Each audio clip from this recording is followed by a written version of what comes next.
கல்வியகம் நண்பர்கள் அனைவருக்கும் வணக்கம். நாங்கள் தொடர்ச்சியாக இனி இவி எக்ஸாமுக்கு தயாராகக்கூடிய வகையில் நிறைய விஷயங்களை எங்களோட யூடியூப் சேனலில் ஷேர் பண்ணியிருக்கிறோம். எனவே மறக்காமல் எங்களோட யூடியூப் சேனலை சப்ஸ்கிரைப் பண்ணி வச்சுக்கொள்ளுங்க. மேலும் இவி எக்ஸாம் எழுதுகின்ற நண்பர்களுக்கும் இந்த யூடியூப் சேனலை பகிர்ந்து கொள்ளுங்க. தொடர்ச்சியாக எம்முடன் இணைந்திருப்பதன் மூலம் இவி எக்ஸாமுக்கு உங்களால் தயாராகக்கூடியதாக இருக்கும். சரி, இப்போ நாங்கள் இந்த வீடியோவில் இதை பற்றி பார்க்க போகிறோம்னு சொல்லி சொன்னால், அலுவலக முகாமை முறைமை மற்றும் அதனுடைய நடைமுறைகள் தொடர்பாகத்தான் இந்த வீடியோவில் முழுமையாக பார்க்க போகிறோம்.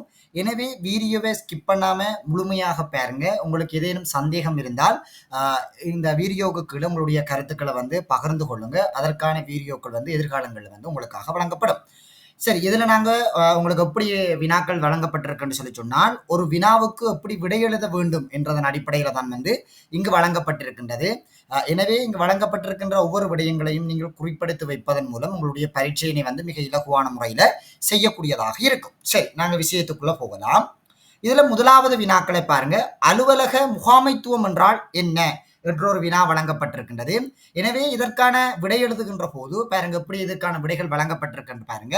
உலகில் மாறிக்கொண்டிருக்கும் சூழலுக்குள் அமைப்பொன்றின் நோக்கங்களை நிறைவு செய்து கொள்வதற்கு தனிப்பட்டவர்களிடம் அல்லது தனிப்பட்டவர்கள் மூலமாக வரையறுக்கப்பட்ட வளங்களினை சேர்த்துடன் பயன்படுத்துவதற்கான செயற்பாடுகள் அலுவலக முகாமைத்துவம் எனப்படும். எனவே உங்களிடம் இப்படி ஒரு வினாக்கள் கேட்கப்படுகின்ற போது இங்கு வழங்கப்பட்டிருக்கின்ற விடைகளை எழுதினீங்க என்றால் அதற்கு மிகச் சரியானதாக அமையும்.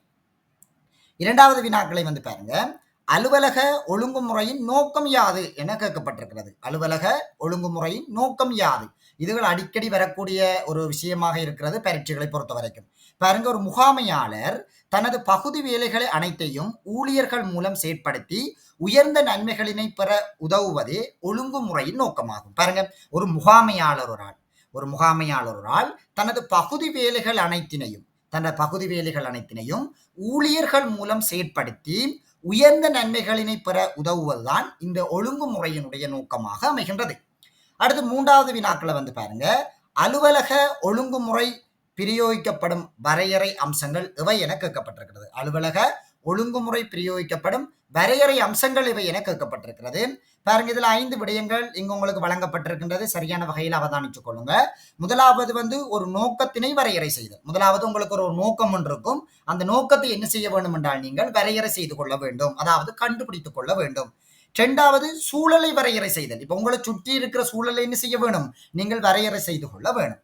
மூணாவது தேவைப்படும் வளங்களை வரையறை செய்தல். இப்ப உங்களுக்கு என்னென்ன வளங்கள் தேவைப்படுமோ அந்த வளங்களை என்ன செய்ய வேணும்? வரையறுத்துக் கொள்ள வேண்டும். நான்காவது தேவைப்படும் அமைப்பு முறையை வரையறை செய்ய வேண்டும். உங்களுக்கு என்னென்ன அமைப்புகள் உங்களுக்கு தேவைப்படுமோ அதையெல்லாம் என்ன செய்யணும்? நீங்க தெரிந்து வைத்துக் கொள்ள வேணுமா. ஐந்தாவது முகாமையாளருக்கு தேவைப்படும் தகமைகளை தீர்மானித்துக் கொள்ளுதல். உங்களுக்கு என்னென்ன தகமைகள் இருக்க வேண்டும் என்றதை என்ன செய்யணும்? தீர்மானித்துக் கொள்ள வேண்டும். இதுதான் அலுவலக ஒழுங்குமுறையினுடைய வரையறை அம்சங்களாக அமைய பெற்றிருக்கின்றது. அடுத்து நான்காவது வினாக்களை பாருங்க. அலுவலக ஒழுங்குமுறையின் முக்கியத்துவங்களினை குறிப்பிடுக. ஒரு அலுவலக ஒழுங்குமுறையினுடைய முக்கியத்துவங்கள் பாருங்க. ஒரு வேலைகளில் ஏற்படும் தடங்கல்களையும் தாமதங்களினையும் தடுக்கின்றது. இரண்டாவது வேலைகளை துரிதமாக செய்ய உதவுகின்றது. மிக வேகமாக செய்து முடிக்கிறதுக்கு இது உதவுகிறதாம். மூணாவது ஒழுங்குமுறையானது உள்ளக செவ்வை பார்த்தலினையும், அதாவது ஒரு உள்ளக செயற்பாடு சரியாக அமைந்திருக்கின்றா என்றதை பார்க்கிறதுக்கும் தன்னகத்தே அடங்கியுள்ளதனால் களவு பிழை முதலியவற்றை தடுக்கவும் கண்டுபிடிக்கவும் உதவுகின்றது. உதாரணமாக ஒரு வேலையில எதுவும் பிழைகள் ஏதாவது ஒரு களவுகள் ஏற்படுகின்ற போது அதனை கண்டு தடுத்து நிறுத்துவதற்கு இது மிகவும் உதவியாக இருக்கிறதாம். நான்காவது நேரடி தொழிலாளர் செலவு, மிகைச் செலவு ஆகியவற்றை சேமிப்பதை இது ஏற்படுத்துகிறதாம். அஞ்சாவது புதிய பிணையாளருக்கு பயிற்சி அளிக்கவும் புதிய அலுவலரை அறிமுகம் செய்யவும் இது உதவுகின்றது. இப்போ ஒரு புதிய ஒரு டிஓரால அறிமுகப்படுத்துறதுலையும் இது என்ன செய்யுது? மிகவும் முக்கிய பங்கு கொண்டிருக்கின்றது. ஆறாவது படிவ உபயோகிப்பதனால் அடையக்கூடிய முனைப்பான பயன்களை இது அடைந்து கொள்ள உதவுகின்றது. என்னன்னு சொல்ற ஒரு புதிய உத்தியோகஸ்தரை ஒரு சரியான வகையில் ஒரு முழு பயனை அடைந்து கொள்றதுக்கு இது உதவியானதாக இருக்குதாம். அடுத்து ஐந்தாவது பாருங்க. அலுவலக முகாமைத்துவத்தில் திட்டமிடுதலின் நோக்கங்கள் இவை. பாருங்க, அலுவலக முகாமைத்துவத்தில் திட்டமிடுதலினுடைய நோக்கங்கள் இவை என கேட்கப்பட்டிருக்கின்றது. பாருங்க, முதலாவது திணைக்களத்தின் நோக்கத்தினை இலகுவில் அடைய வழியமைத்துக் கொடுக்கின்றது. இரண்டாவது, முகாமையின் ஏனைய செயற்பாடுகளை ஒழுங்கமைத்தல், அதாவது அதை வந்து ஒரு சரியான வகையில் வந்து ஒருங்கிணைத்தல், நெறிப்படுத்துதல், கட்டுப்படுத்துதல் ஆகியவற்றை சிறப்பாக கொண்டு நடத்த வைப்பதற்கு இந்த திட்டமிடல் வந்து மிகவும் ஒரு மூல உபாயமாக பயன்படுத்தப்படுகின்றது. மூணாவது, அலுவலகத்தின் செயற்பாடுகளுக்கு ஏற்ப பணியாளர்களுக்கு பொறுப்புகள் பகிர்ந்தளிக்கப்படுகின்றது. நான்காவது, தொழிலாளர்களை ஊக்கப்படுத்துதலுக்கும் அதன் மூலம் அவர்களது முழு திறமைகளினையும் நிறுவனங்கள் பெற்றுக்கொண்டு திட்டமிடலினை வழிவகுக்கின்றது. இப்போ ஒரு அலுவலர்களை சரியான வகையில் ஊக்கப்படுத்துறதுக்கும் இது என்ன செய்யுது, இந்த திட்டமிடல் ஒரு சரியானதாக அமைகின்றதாம். அஞ்சாவது பாருங்க, எதிர்காலத்தில் நிறுவனங்களுக்கு ஏற்படக்கூடிய தடைகளை உணர்ந்து அத்தடைகளை நீக்குவதற்கு திட்டமிடுதல் வழி செய்கின்றது. இப்ப தடைகளை தகர்த்து போறதுக்கு வந்து இந்த திட்டமிடுதல் என்ன செய்யுது, மிக முக்கியத்துவமானதாக இருக்குதாமாம். பொறிகள், இடம், மனித வளம், நேரம் போன்ற மூல வளங்களில் இருந்து அதிகூடிய உச்ச பயனை பெறுவதற்கும் வீண்விரயங்களை தடுப்பதற்கும் இது வழிவகுக்கின்றது. ஏழாவது, எதிர்கால தேவை நோக்கி மாற்றங்களினை செய்வதற்கு திட்டமிடல் மிக முக்கியம். திட்டமிடல் என்றது அலுவலக முகாமைத்துவத்தில் மிக முக்கியமானது ஒன்று. திட்டமிடல் எந்த அலுவலகத்தில் சரியாக இருக்கின்றதோ அந்த அலுவலகம் வந்து சிறப்பானதாக இருக்கும். இதுதான் இங்க வந்து எதிர்பார்க்கப்படுகின்ற ஒரு நோக்கமாக வந்து அமைய பெற்றிருக்கின்றது. அடுத்தது ஆறாவது வந்து பாருங்க, அலுவலகத்தின் ஒழுங்கமைத்தல் தொடர்பில் மேற்கொள்ள வேண்டிய நடைமுறைகளினை குறிப்பிடுக என்று இங்கு வழங்கப்பட்டிருக்கிறது. பாருங்க, முதலாவது, வேலைகளை சரியாக பகிர்ந்தளித்தல். ஒரு வேலை இருக்குது என்றால் அதை என்ன செய்ய வேணும், ஒரு சரியான வகையில் எல்லாருக்கும் என்ன செய்யணும், அதை பகிர்ந்தளிக்க வேணும். இரண்டாவது, வேலைகளை நிறைவேற்றக்கூடிய பொறுப்பினையும் அதிகாரத்தினையும் பகிர்ந்தளித்தல். ஒரு வேலையை வந்து ஒரு ஆளிட்ட மட்டும் கொடுத்து அவருக்கு அதிகாரத்தை கொடுக்கறத விட அதை எல்லாருக்கும் செய்யறதுக்கு அதை பகிர்ந்தளித்து எல்லாருக்கும் சரியான வகையில் ஒரு அதிகாரங்களை வழங்குறதன் மூலம் இங்கு வந்து என்ன செய்யலாம், ஒரு சரியான நடைமுறைப்படுத்தலை வந்து மேற்கொள்ளலாம். மூணாவது, ஏனைய ஊழியர்களுடன் சிறந்த உறவு முறையினை ஏற்படுத்தல். இது மிக முக்கியமானது ஒன்று. ஒரு ஏனைய ஊழியர்களுடன் என்ன செய்யணும், ஒரு நட்புறவுடன் வந்து செயற்பட வேணும். அடுத்தது, ஊழியரின் விருப்பத்திற்கு ஏற்ப மாற்றங்களை ஏற்படுத்துதல். ஒரு ஊழியர் எவ்வாறு இருக்கிறாரோ அவர் விருப்பத்துக்கு ஏற்ற என்ன செய்யணும், மாற்றங்களை வந்து ஏற்படுத்தி கொண்டு போக வேணும். ஐந்தாவது, ஊழியர் மத்தியில் சிறந்த ஒழுக்கத்தை பேண வேணும். ஒரு ஊழியர்கள் மத்தியில் என்ன செய்யணும், ஒரு சிறப்பான ஒழுக்கத்தை என்ன செய்யணும், பேணிக்கொள்ள வேணும். ஆறாவது, ஊழியரினை வந்து பயிற்றுவிக்க வேணும். ஒரு ஊழியர்களை அந்த நிறுவனத்தில் வேலை செய்கிற எல்லா ஊழியர்களையும் என்ன செய்யணும், பயிற்றுவிக்க வேணுமாம். ஏழாவது, ஊழியர் குழுவினை உற்சாகப்படுத்துதல். அந்த ஊழியர் குழுவுகளை என்ன செய்யணும்னாங்க, சரியான வகையில் வந்து அவங்களுக்கு உற்சாகம் அளிக்க வேண்டும். எட்டாவது, ஊழியர்களிடையே முழு மனப்பான்மையினையும் ஏற்படுத்துதல். ஒரு ஊழியர்கள் இருப்பாங்கன்னா அவங்களுக்கு இடையில என்ன செய்யணும், ஒரு சரியான ஒரு குழு மனப்பான்மையை என்ன செய்யணும், ஏற்படுத்தி கொள்ள வேணுமா. அடுத்தது ஏழாவது பாருங்க, சிறந்த அலுவலக ஒழுங்குமுறை கோட்பாடு எவ்வாறு அமைதல் வேண்டும். ஒரு சிறந்த அலுவலக ஒழுங்குமுறை கோட்பாடு எவ்வாறு அமைய வேண்டும் என இங்கு கேட்கப்பட்டிருக்கின்றது. பாருங்க, மேற்பார்வையினை தவிர்க்கவல்ல எளிமையானதாக அமைதல் வேண்டும். ஒரு என்னன்னு சொல்றது, ஒரு மேற்பார்வையினை தவிர்க்கக்கூடிய ஒரு எளிமையான முறையில வந்து இது என்ன செய்யணும், அமைய பெற்றிருக்க வேண்டும். இரண்டாவது, சிறப்பு திறமையின் பயனை இயன்றளவு பெறுதல் வேண்டும். ஒரு சிறப்பான ஒரு பயனை என்ன செய்யணும், இயன்றளவுங்களால் என்ன செய்யணும், பெற்றுக்கொள்ளக்கூடியதாக இருக்க வேண்டும். அடுத்தது, தடைகளை தவிர்த்து வேலைகளை சிறந்த முறையில் விரைவாக செய்யக்கூடிய முறையில் உருவாக்க வேண்டும். நான்காவது, வேலை பெருக்கத்தினை படிவ உபயோகத்தின் மூலம் குறைத்துக் கொள்ள வேண்டும். வேலைகள் நிறைய இருந்தால் என்ன செய்யணும், அதை ஒரு படிமுறையினூடாக என்ன செய்யணும், குறைத்துக் கொள்ள வேண்டும். அடுத்தது, தேவையற்ற செவ்வாய் பார்த்தலினை தவிர்க்க வேண்டும். தேவையில்லாத விடயங்களை என்ன செய்யணும், நாங்கள் இதுல இருந்து தவிர்த்துக் கொள்ள வேணும். ஆறாவது, அலுவலக இயந்திர பொறிகளின் முழு உபயோகத்தினையும் பெறக்கூடியதாக இருத்தல் வேண்டும். இப்போ உதாரணம் வந்து பார்த்தீங்கன்னா, அலுவலகத்தில் இருக்கிற எல்லாருமே அங்கே இருக்கிற இயந்திரங்களை வந்து சரியான வகையில் ஹேண்டில் பண்ணுவாங்களான்றது தெரியாது. அப்போ என்ன செய்ய வேணும், அதிலிருந்து நாங்கள் என்ன செய்யணும், சரியான வகையில் ஒரு முழு பயனையும் என்ன செய்யணும், பெற்றுக்கொள்ள வேண்டுமா. அடுத்தது ஏழாவது வந்து பாருங்க, செய்யப்படும் செயல்கள் யாவும் வேலைகளை துரிதப்படுத்தும் நோக்கத்தினை கொண்டதாக அமைதல் வேண்டும். நீங்க செய்யற வேலையை என்ன செய்ய வேணும், ஒரு துரிதமாக இருக்க வேணும், வேகமாக இருக்க வேணும், அதே நேரத்தில் அதன் செய்யணும் சரியாகவும் இருக்க வேண்டும். எட்டாவது, புறைநடை கோட்பாட்டினை இயன்றளவு பயன்படுத்தல் வேண்டும். இப்ப உதாரணம் என்ன சொல்ற, தேவையில்லாத விஷயங்களை என்ன செய்யணும், இங்க தவிர்த்துக் கொள்ளுதல் வந்து மிகவும் ஒரு முக்கியத்துவமானதாக வந்து இங்க நோக்கப்படுகிறது. அடுத்து எட்டாவது வந்து பாருங்க, அலுவலக முறைமைகள் அவற்றின் நடைமுறைகள் என்பன விரைவாக மாற்றமடைந்து வருவதன் காரணமாக அலுவலகத்தின் நோக்கம் நிறைவேறும் வகையிலான சேவைக்கு ஊழியர்களின் பங்களிப்பினை குறிப்பிடுக. இதுகளெல்லாம் கடந்த கால எக்ஸாம்ல வரப்பட்ட ஒரு வினாக்களாகத்தான் இருக்குது. அதன் படிவான வகையில் நோட் பண்ணி கொள்ளுங்க. பல காலத்துக்கு ஏற்ப, அதாவது காலத்துக்கு ஏற்ப விரைவான மாற்றங்களுடன், ஒரு காலத்துக்கு ஏற்ப விரைவான மாற்றங்களுடன் துரிதமாக மாற்றமடைய வேண்டும். மாற்றத்துடன் ஊழியர்களை இணைத்து செல்வது அவசியமானதாகும். இப்ப என்ன செய்யணும், காலங்களுக்கு ஏற்ப என்ன செய்யணும், மாறுதல்களையும் உள்வாங்கிக் கொண்டு அந்த ஊழியர்களையும் சேர்த்து பயணிக்க வேண்டும். எனவே ஊழியர்களின் போதிய அளவு பயிற்சி மற்றும் திறன்களினை பெற்றுக்கொள்வதன் மூலம் அவற்றை பூர்த்தி செய்ய முடியும். பாருங்க, மிக இலகுவான முறையில் சொல்லப்பட்டிருக்கிறது. அடுத்து 9வது வினாக்களை வந்து பாருங்க. அலுவலக குறிக்கோள் வெற்றியடைய வேண்டுமாயின் எவ்வாறான நோக்கங்கள் நிறைவேற்றப்பட வேண்டும்? ஒரு அலுவலக குறிக்கோள் வந்து வெற்றியடைய வேண்டும் என்று சொல்லி சொன்னால் எவ்வாறான நோக்கங்கள் வந்து நிறைவேற்றப்பட வேண்டும் என்று சொல்லி இங்க கேட்டிருக்கிறாங்க. பாருங்க, இதுல என்றதுல வந்து பாருங்க, உரிமையாளருடைய நோக்கங்கள் சரியான வகையில் என்ன செய்யணும், இருக்க வேண்டும். லாபத்தன்மை இருக்க வேணும். அது திரவத்தன்மை என்றது இயல்பு, அதாவது வளைந்து கொடுக்கக்கூடிய தன்மைகளாக இருக்க வேணும். முறிவடையாத தன்மையாக இருக்க வேணும். கடன் சேவைகள் சரியான வகையில் வழங்கப்பட வேண்டும்.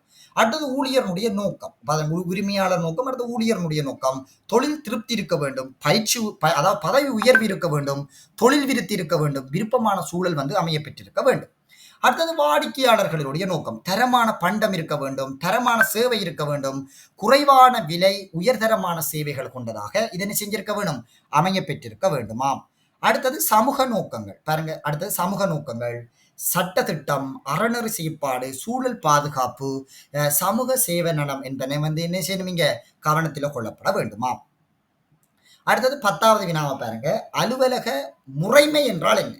பாருங்க, அலுவலக முறைமை என்றால் என்ன? பாருங்க, ஒரு அலுவலகத்தில் என்ன வேலைகள் செய்யப்படுகின்றன, அவை எவ்வாறு நிறைவேற்றப்படுகின்றன என்பதனை ஒழுங்கு ரீதியாக கூறுவதுதான் இங்க அலுவலக முறைமை எனப்படும். இப்ப நீங்க இதுல இருக்கிற விஷயங்களை மட்டும் எழுதுனீங்க என்றாலே உங்களுடைய எக்ஸாமுக்கு போதுமானதாக இருக்கும். அடுத்தது 11வது வினாவை பாருங்க. அலுவலக தொழிற்பாடுகளை 2 வகைப்படுத்தலாம், அவையவை. பாருங்க, முதலாவது அலுவலகத்தின் அடிப்படை தொழிற்பாடுகள், 2 அலுவலகத்தின் நிர்வாக முகாமைத்துவ தொழிற்பாடுகள். 2 விதமாக இருக்குது. இதுல முதலாவது நாங்க பார்க்க போறது ஒரு அலுவலகத்தின் அடிப்படை தொழிற்பாடுகள் என்ன என கேட்கப்பட்டிருக்கிறது. பாருங்க, இதுல ஒவ்வொரு விஷயமாக சொல்லப்பட்டிருக்குது. தேவையானவர்கள் நோட் எடுத்து வச்சுக் கொள்ளுங்க.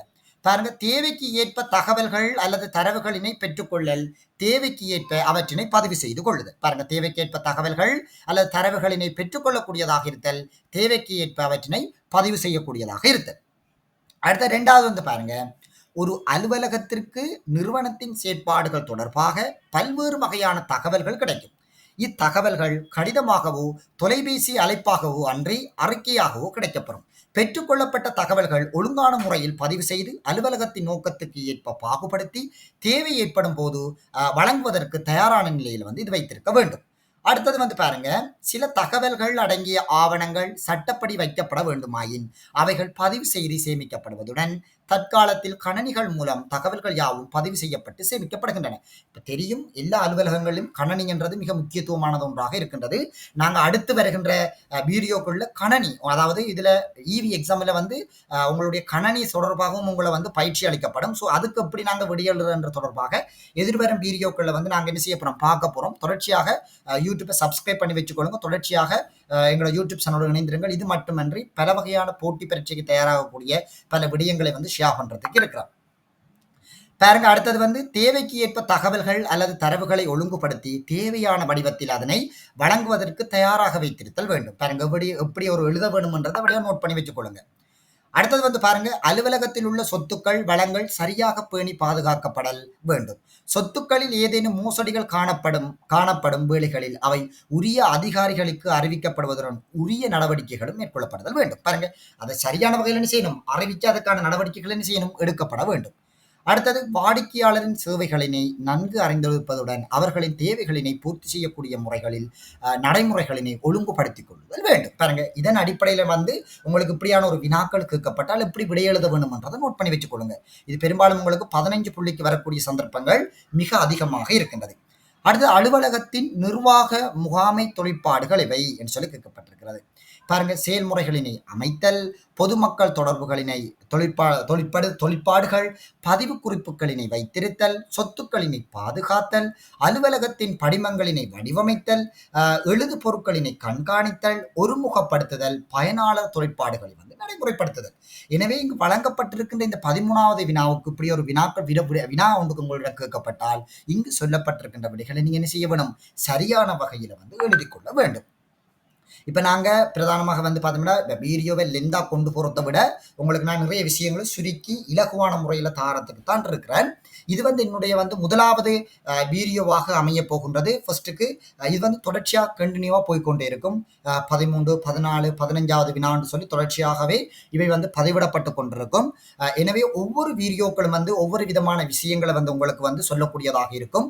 எனவே தொடர்ச்சியாக இவி எக்ஸாமுக்கு தயாராகி கொண்டிருக்கிற அனைத்து நண்பர்களுக்கும் இந்த விஷயங்களை வந்து ஷேர் பண்ணுங்க. நிறைய பேர் வந்து கிளாஸுக்கு போகிறதுக்கு இயலாம இருப்பாங்க. ஸோ அவங்களுக்கு இது வந்து மிகவும் பயனுடையதாக அமையும். எனவே நாங்கள் இன்னும் ஒரு வீடியோவில் வந்து மிகவும் தெளிவான வகையில் வந்து நான் உங்களோட சந்திக்க போகிறேன். இது வந்து ஃபர்ஸ்ட்டுக்கு என்னென்னு சொல்கிறது, ஒரு இன்ட்ரடக்ஷன் பார்ட்டாகத்தான் இருக்க போகுது. எனவே தொடர்ச்சியாக எங்களுடைய யூடியூப் சேனலுடன் வந்து நீங்கள் இணைந்திருங்கள்.